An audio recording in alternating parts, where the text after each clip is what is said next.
Hello, so let us see this question. Question say that find the value of x and y that satisfy the equation क्या है जी 32332 -204 and by x दो matrix का multiplication है जो आ रहा है 3 3/10 3 3/10। तो सबसे पहले हम लोग बात करेंगे एग्जिस्टेंस ऑफ मल्टीप्लिकेशन का किसमें की कंसेप्ट में। तो मैंने लिखा यहाँ पे की कंसेप्ट और यहाँ पे लिख दिया कि the product of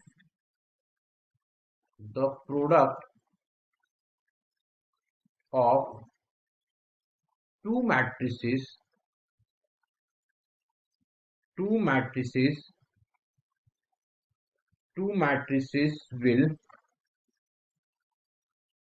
will be defined if the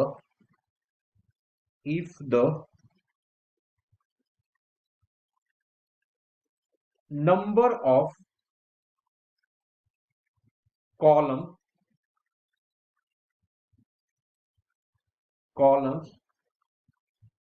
in the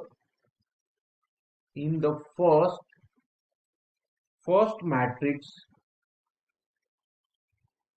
matrix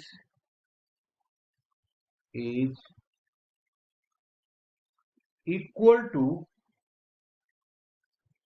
the number of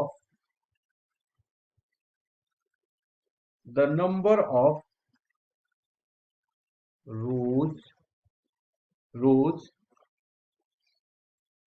in the second matrix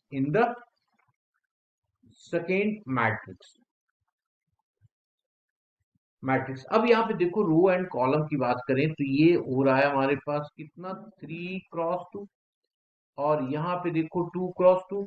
ये हमारे पास रो को बता रहा है, ये हमें कॉलम को बता रहा है, यहाँ पे ये रो को बता रहा है, ये कॉलम को बता रहा है। तो कह रहा है हमारे पास जो की कंसेप्ट ये बता रहा है कि ये दोनों अगर सेम होगा, ये दोनों तभी मल्टीप्लिकेशन पॉसिबल होगा, अदरवाइज मल्टीप्लिकेशन पॉसिबल है होगा ही नहीं। तो यहाँ पे देखिए इसकी कॉलम 2 और इसकी कॉलम रो दोनों बराबर आ रहा है, इसका मतलब इसके मल्टीप्लिकेशन क्या होगा। ठीक है, अब हम लोग इसको मल्टीप्लाई कर देते हैं। तो अब सबसे पहले हम लोग क्या करते हैं यहाँ पे कि रो नंबर ऑफ रोज मैं लिख देता हूं यहाँ पे कि number of column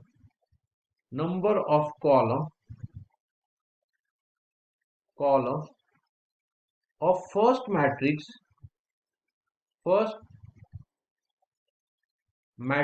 is equals to 2 and number of rows of second matrix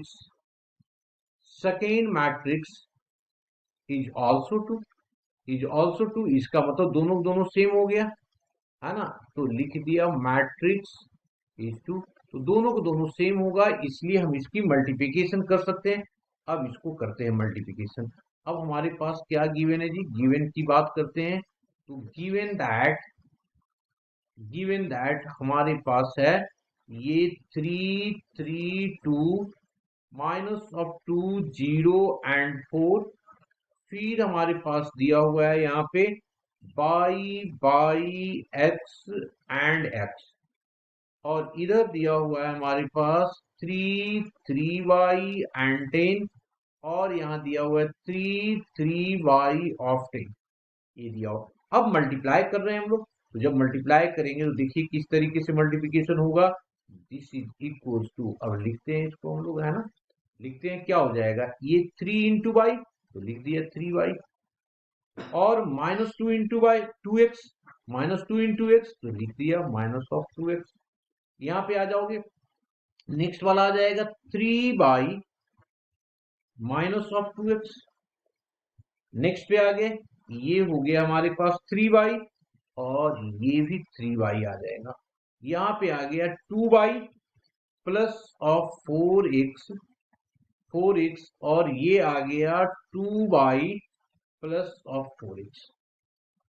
this is equals to आ गया हमारे पास ये 3 और ये 3y, ये 3y, ये हमारे पास 10 और 10। अब क्या करेंगे, क्रॉसपॉन्डिंग एलिमेंट को इक्वल कर देते हैं यहाँ पे। तो जब क्रॉसपॉन्डिंग एलिमेंट्स को इक्वल करेंगे तो सबसे पहले 3y, है ना, क्रॉसपॉन्डिंग एलिमेंट्स को इक्वल करेंगे तो सबसे पहले 3y minus of 2x equals to 3, and last वाला एक ले लिया 2y, 2y, लास्ट वाला क्या है 2y plus of 4x is equals to हमारे पास आ गया दैट इज इक्वल्स टू 10। तो इसको अगर मैं 2 से डिवीजन कर दूं तो ये आ जाएगा y plus of 2x equals to 5। ये इक्वेशन फर्स्ट आ गया और ये इक्वेशन सेकंड आ गया। मैंने लिखा from first and second we gate.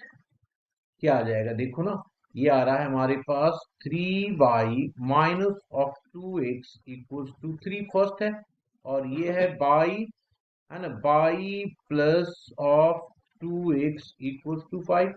दोनों को ऐड कर देते हैं, तो जब ऐड करेंगे तो ये आ जाएगा 4y इज इक्वल्स टू 8। इससे y की वैल्यू कितना आ गया, 2 आ गया, y की वैल्यू 2 आ गया। अब y की वैल्यू इनमें सेकेंड में पुट कर देते हैं तो क्या आ जाएगा 2x is equals to 5 minus of y।